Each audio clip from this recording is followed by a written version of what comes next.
One of the best pieces of advice that I've received was literally do not be afraid.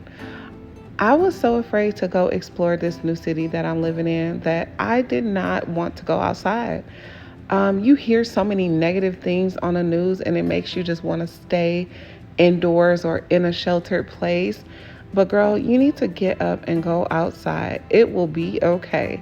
Nobody is bothering you, nobody's worried about you, nobody's going to hurt you. It's okay to go outside for a walk. It's good for your mental health, it's good for your body. You get some fresh air, you get to explore, and you might meet some new people. You never know. Get outside. Go outside, girl.